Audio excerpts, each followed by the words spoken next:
Escuché el clic. No hizo falta mirar. Sabía lo que era. La puerta de su oficina. Cerrada con llave. Otra vez. No quiero interrupciones, dijo sin mirarme. Y ese tono lo reconocía demasiado bien. Era el mismo de siempre. Ni gritos, ni amenazas. Solo una calma controlada que helaba la sangre. Como cuando se apagan todas las luces antes de que empiece el espectáculo. Tenía un sobre en la mano. Y esa sonrisa pequeña, torcida. Lo dejó sobre la mesa, despacio, como si estuviera colocando una pieza en un tablero. Yo no me moví. Ya había aprendido, si hablas, pierdes. Si reaccionas, pierdes. Si dudas, pierdes más. Te pedí el informe de gastos. Esto no cuadra, dijo, pasando la hoja con un dedo, sin levantar la voz. Yo sabía que sí cuadraba. Lo había revisado 3 veces. Pero también sabía que no se trataba del informe. Nunca se trataba del informe. Era otra cosa. Siempre era otra cosa. 3 años. 3 malditos años repitiendo esa escena con distintas excusas, reuniones privadas, tareas absurdas, vigilancias disfrazadas de evaluación de desempeño. Siempre con la puerta cerrada. Siempre con esa mezcla de control, humillación y amenaza velada. No gritaba. No golpeaba. No dejaba marcas. Solo drenaba tu voluntad. Un comentario aquí. Una pausa sospechosa allá. Un correo reenviado con copia al director para aclarar dudas. Y uno terminaba preguntándose si realmente había cometido un error o si estaba perdiendo la cabeza. La primera vez que cerró la puerta, pensé que era un gesto de privacidad. Luego entendí que no era por privacidad, era por control. ¿Cómo ahora? ¿No vas a decir nada?, preguntó, sin apartar la vista del papel. Yo lo miré, finalmente. No con rabia. Con algo más parecido al cansancio. O al reconocimiento. Porque en ese momento, lo supe. Este era el último clic. No porque fuera el peor, sino porque ya no tenía miedo. La escena no terminó con un grito. Ni con una renuncia dramática. Terminó con silencio. Yo recogí el informe. Lo guardé. Y salí sin decir nada. Él no me detuvo. Solo me observó, como si no entendiera qué acababa de pasar. Yo sí lo entendía. Y mientras bajaba por las escaleras, me repetía una frase que llevaba semanas rumiando en la cabeza. Si nadie más lo ve, lo haré ver yo. Y así empezó todo. El primer año fue amable. Casi demasiado. Mi jefe me recibió con frases como aquí somos como una familia o me gusta la gente que sabe callar y observar. Yo, recién llegado, con el currículum aún tibio en la carpeta, asentía con respeto. Pensaba que era un mentor exigente, pero justo.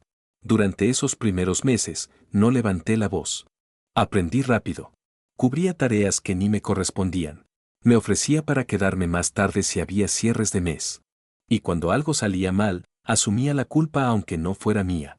Así se supone que uno gana confianza, ¿no? Él me sonreía. Me daba palmadas en la espalda. A veces decía cosas como, tú sí que entiendes cómo funcionan las cosas. Pero debajo de esa sonrisa había algo que no supe nombrar al principio. Todo empezó con pruebas pequeñas. Un día me pidió rehacer un informe sin dar motivos. Otro día, me sugirió que dejara fuera ciertos datos para no complicar al director. Yo lo hacía. Con duda, sí. Pero lo hacía. Luego venían los correos nocturnos, tareas sin contexto, pedidos urgentes con copia a todo el departamento. Y después, las llamadas en horarios absurdos. Solo quería asegurarme de que entendiste lo que te pedí. Yo lo justificaba. Pensaba, es su forma de trabajar. Me está formando. Me está probando. Hasta que un día noté algo extraño. Un correo que no debía ver llegó por error a mi bandeja. En él, mi jefe me llamaba útil pero lento. Decía que yo necesitaba más presión. Me congelé. Lo enfrenté, temblando. Solo le pregunté si ese mensaje iba dirigido a otra persona. Él lo negó. Dijo que era una broma. Que me lo tomaba todo demasiado literal. Y luego me invitó a comer. Sí. A comer. Pagó él. Me habló de su divorcio. De lo solo que se sentía. Y yo salí de ese almuerzo sintiéndome culpable por haber dudado. Así funcionaba. Un equilibrio perfecto entre el halago y la amenaza, entre el premio y la duda. Pero con el tiempo, ese juego fue perdiendo sutileza. Empezó a exigirme justificar gastos que no pasaban por mis manos. A pedirme que firmara reportes que no preparé yo. Y cuando titubeaba, Me recordaba en voz baja. Recuerda que aquí confían en ti por mí. Si yo cayera, tú caerías conmigo. Fue ahí, en algún momento entre ese almuerzo incómodo y esa amenaza susurrada, cuando empecé a notar las grietas. Ya no era admiración lo que sentía por él. Era algo más denso. Una mezcla de inquietud, vergüenza y un principio de miedo. El primer año terminó. Pero lo que comenzó ahí no había hecho más que crecer. No estaban escritas en ningún manual. Nadie te decía esto no se hace o esto sí. Pero estaban ahí, flotando entre los pasillos. Y aprendías a seguirlas o te sacaban del juego. Por ejemplo, regla número 1, nunca corrijas al jefe en público. Aunque tengas razón, aunque sea un error grave, si lo haces delante de alguien más, te lo cobra. No con gritos. Con algo peor, el silencio. El olvido. Te convierte en un fantasma. Regla número 2, no hables con recursos humanos. Nunca. Porque si lo haces, mágicamente tus informes empiezan a fallar, tus entregas llegan tarde y tu acceso al sistema se vuelve intermitente. Yo aprendí eso cuando intenté preguntar por mis horas extra. La chica de RRHH fue amable, hasta que le dije que era del equipo de él. Entonces bajó la mirada y solo murmuró. Si hay algo serio, deberías hablar directamente con tu superior. Nosotros solo canalizamos. Canalizamos. Como si lo que yo dijera no tuviera peso sin su validación. Como si él fuera el filtro que todo lo digiere, lo distorsiona, lo elimina. Regla número 3, si vas a enfermarte, que no se out. Si faltas, quedas débil. Si llegas tarde, quedas desorganizado. Si trabajas desde casa, quedas desconectado. Pero si vienes con fiebre, si haces horas extras en silencio, si cargas tareas de otros sin quejarte, entonces eres de los buenos. Y eso, en su mundo, era la única forma de estar a salvo. Poco a poco dejé de hablar en las reuniones. Me limitaba a sentir. A tomar notas que nadie me pedía. A estar presente sin molestar. Hasta que un día me di cuenta de que ya no me saludaban por mi nombre. Era el del jefe. Así lo decía el contable. Así lo murmuraban en la sala de café. Yo ya no tenía identidad propia. Solo un reflejo de él. Y lo peor, es que por un tiempo, acepté ese lugar. Pensaba que si me mantenía útil, si no causaba problemas, si hacía lo que me pedía sin rechistar, entonces, tal vez, algún día me dejaría en paz. O incluso, me premiaría. Tal vez me ascendería. Tal vez me recomendaría para otro puesto. Pero no. Lo que hizo fue usarme. Cada vez que surgía algo turbio, una factura sin justificar, un número extraño, un contrato firmado por alguien que ya no está, él encontraba la forma de arrastrarme a mí con él. Y siempre con esa misma frase. Tú tranquilo, yo me encargo. Sí. Se encargaba. De encubrir, de manipular y de dejarme cada vez más hundido. Lo peor de esas reglas invisibles no era seguirlas. Era darte cuenta demasiado tarde de que las habías interiorizado. De que ya vivías dentro de ellas. Y que escapar no sería tan fácil. Empezó con algo mínimo, una firma fuera de fecha. Solo para cerrar el mes, dijo. El documento ya estaba completo. Solo faltaba mi rúbrica en un informe que supuestamente yo había elaborado. No lo había hecho. Ni siquiera conocía a la empresa que aparecía como proveedor externo. ¿Lo reviso primero? Pregunté. Él sonrió. Esa sonrisa de medio lado que usaba cuando quería imponer sin ensuciarse. Ya está todo claro, tranquilo. Solo hace falta tu parte. Yo firmé. No por obediencia. Ni por confianza. Lo hice porque sentí que si decía que no, algo peor iba a pasar. Y no pasó nada. El informe se archivó. El mes cerró. Todo siguió como siempre. Pero la puerta ya estaba abierta. A la semana siguiente, lo mismo, otra firma, otro proveedor, otro documento extraño. Y después, hazme el favor de entregar esto, mándale este sobre al mensajero, reúnete con este señor en mi nombre. Empecé a tener miedo de revisar los documentos. Miedo de preguntar. Miedo de parecer desconfiado. Porque él sabía convertir una simple duda en una traición. Una tarde, me llamó a su oficina con una expresión seria. Hay rumores. Dicen que estás nervioso, que preguntas demasiado. ¿Estamos bien? Asentí. Pero mi cuerpo gritaba que no. Entonces usó la frase que más me marcó en esos meses. Tú y yo estamos atados, ¿sabes? Si esto se hunde, tú también vas con el barco. Es lo que pasa cuando alguien crece bajo el ala de otro. No era una amenaza directa. pero sentí como algo se quebraba por dentro. A partir de ese día, no pude dormir bien. Cada vez que firmaba algo, me dolía el estómago. Cada vez que llegaba un correo suyo, se me tensaban los hombros. Vivía dividido entre dos miedos. El de seguir y convertirme en cómplice. Y el de detenerme y que todo cayera sobre mí. Pensé en renunciar. Pero él lo intuía. Un día me mandó un mensaje a las 2 de la madrugada. Si te vas, asegúrate de no dejar papeles sueltos. Ni siquiera respondí. Solo apagué el teléfono y lloré en silencio. Empecé a sentir que mi vida entera dependía de un equilibrio precario. Una especie de acuerdo no escrito. Yo te cubro, tú te callas. Pero ese acuerdo era unilateral. Y con cada firma, con cada favor, yo dejaba de ser yo. Fue entonces cuando empecé a guardar copias. Al principio, solo como defensa. Capturas de pantalla. Correos reenviados a mi cuenta personal. Fechas. Nombres. Horas. No porque pensara usarlos, sino porque necesitaba una red. Algo que me dijera, no estás loco. Esto está pasando. Y esa fue la primera decisión libre que tomé en mucho tiempo. Guardar evidencia. Fue mi primer acto de rebeldía. Ese día no pasó nada especial. No hubo gritos. No hubo amenazas. Ni siquiera hubo una firma. Fue peor. Hubo indiferencia. Llegué puntual como siempre. Me senté en mi puesto. Revisé los correos. Y él, me ignoró. Ni una palabra. Ni un saludo. Como si no existiera. Era su forma más cruel de castigar. Los otros lo notaron, claro. Pero nadie dijo nada. Algunos bajaban la mirada al cruzarse conmigo. Otros fingían no verme. Yo ya no era el del jefe. Era un cuerpo ausente. A las 11:17 recibí un mensaje suyo. Café en mi oficina. No tardes. Entré. Él estaba sentado, leyendo algo. Ni me miró. ¿Sabes qué me dijeron? Que fuiste tú quien filtró el error del reporte de gastos. Lo miré sin entender. Yo no había hablado con nadie. Si me vas a clavar un cuchillo, al menos no falles, dijo. Y sonrió. Ese fue el momento. No fue el contenido. Fue el tono. La naturalidad con la que me acusaba, me despreciaba, y al mismo tiempo exigía mi lealtad. Sentí que algo dentro de mí se apagaba.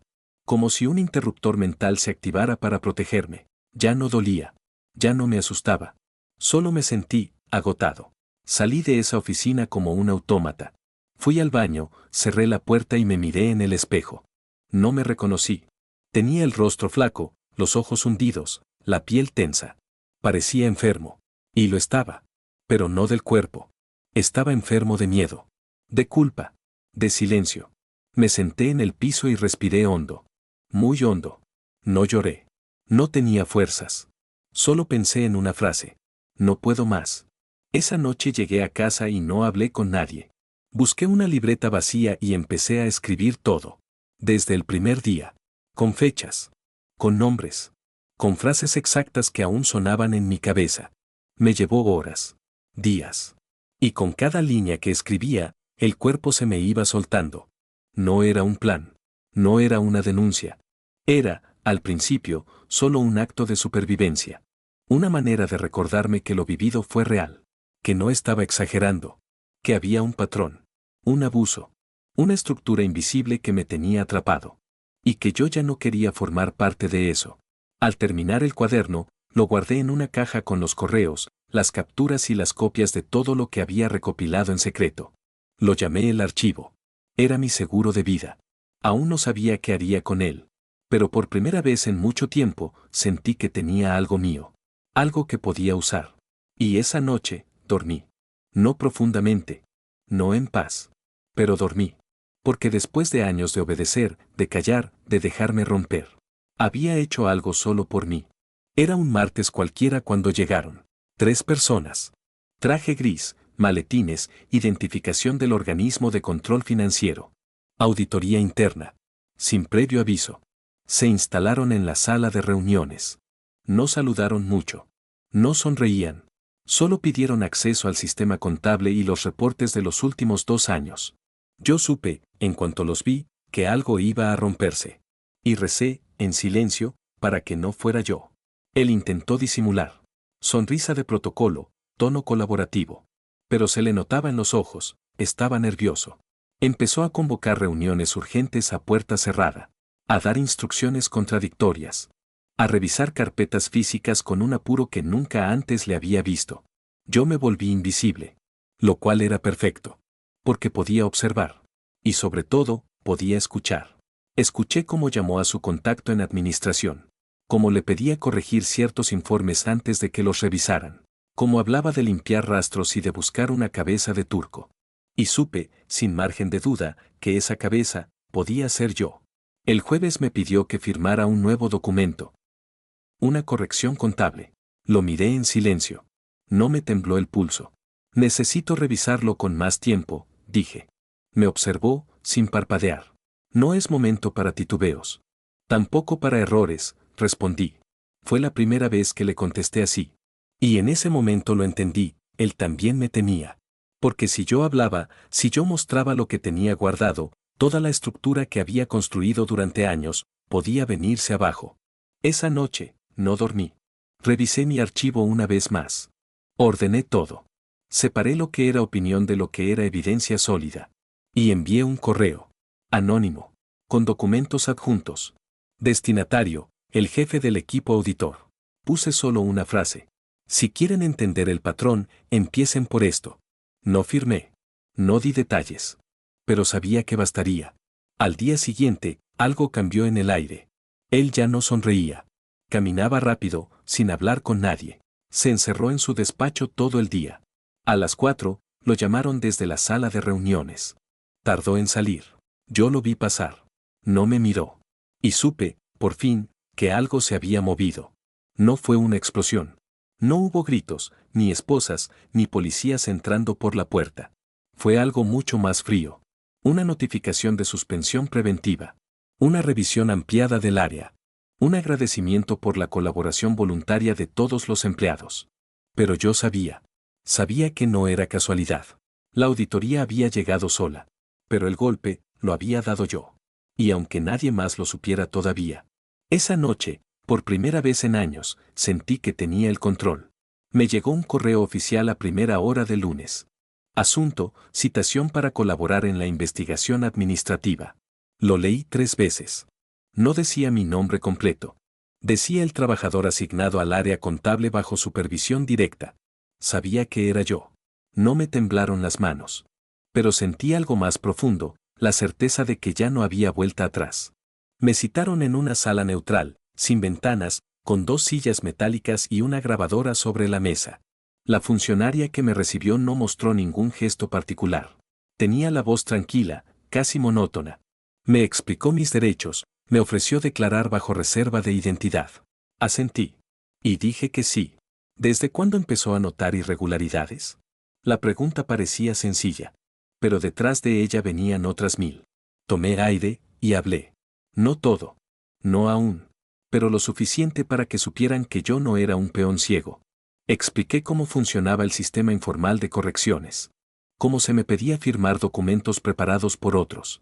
Cómo las reuniones privadas no dejaban huella escrita. Mostré 3 correos. 2 capturas. Nombres, fechas, frases exactas. La funcionaria no interrumpía. Solo asentía, y tomaba notas. Al final, guardó silencio un momento. ¿Por qué decidió hablar ahora? Ahí sí dudé. Porque la respuesta verdadera era esta. Porque si no lo hacía ahora, ya no sería yo. Pero dije algo más formal. Porque sentí que la auditoría merecía conocer el contexto completo. Ella no respondió. Solo apagó la grabadora. Salí de esa sala sintiéndome más ligero y más vulnerable. Ya no estaba solo con mis pensamientos. Ahora había un expediente. Un registro. Y aunque no lo dijeran abiertamente, yo sabía que mi declaración tenía peso. Pero también sabía que él lo sabría pronto. Y eso, me daba miedo. 2 días después, me crucé con él en el pasillo. Aún no lo habían despedido. Solo lo mantenían suspendido, sin acceso a ciertas áreas. Me miró. Esta vez sí. Y dijo, sin detenerse. ¿Te sientes mejor? No supe qué contestar. Ni siquiera me giré. Solo seguí caminando. Pero me ardieron los oídos, como si su voz me hubiera dejado una marca. Esa noche volví a revisar mi archivo. Lo tenía todo listo. Por si acaso. Pero no hubo represalias. Ni correos. Ni llamadas. Silencio. El tipo de silencio que ya no duele. El que se siente como un respiro. Y por primera vez desde que todo esto empezó, me di cuenta de algo. Ya no me importaba si alguien más me creía o no. Lo había dicho. Lo había dejado por escrito. Y pase lo que pase. Yo ya no iba a cargar con lo que no era mío. El juicio no fue en un tribunal. Fue interno. Administrativo. Sin togas, sin jueces, sin prensa. Pero eso no lo hizo menos real. El acta decía: proceso de responsabilidad disciplinaria por presunta conducta dolosa en el ejercicio de funciones. No lo nombraban a él directamente. Decían el funcionario superior con capacidad de firma. Pero todos sabíamos quién era. Me llamaron como testigo. Esta vez, con más formalidad. Había 3 personas en la mesa, un asesor legal, una jefa de control interno y un representante de la dirección general. Me hicieron repetir partes de mi declaración anterior. Confirmar detalles. Mostrar copias originales. No buscaban entender. Buscaban protegerse. Lo noté cuando uno de ellos me preguntó: ¿está seguro de que su participación fue siempre pasiva? ¿No hubo nunca consentimiento? Sentí el golpe disfrazado de protocolo. Contesté lo que debía. Participé por presión. Documenté para protegerme. Hablé cuando sentí que podía hacerlo sin poner en riesgo mi vida. Silencio. Después del almuerzo, supe que otros nombres habían salido. Una contadora del equipo. Un gerente que autorizaba sin leer. Un proveedor externo con vínculos personales con el jefe. Uno a uno, empezaron a caer. No por voluntad del sistema, sino porque las piezas ya no encajaban. Porque el castillo de cartas se movía con cada documento que yo había entregado. Pero había algo extraño. Todo se manejaba con cautela excesiva. Nada de despidos inmediatos. Solo suspensiones preventivas, licencias administrativas, reasignaciones temporales. Era como si quisieran que el escándalo no existiera. Como si lo importante no fuera castigar, sino tapar rápido y seguir. Una tarde, pasé por el área de dirección y vi cómo él salía con una carpeta en la mano y escolta discreta. No esposado. No escoltado por la policía. Solo, trasladado.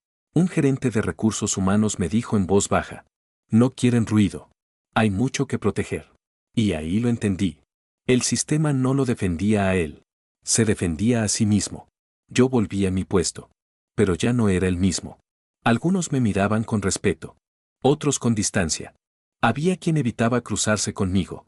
Y sí, lo confieso, por dentro, me sentía solo. Vacío, a ratos.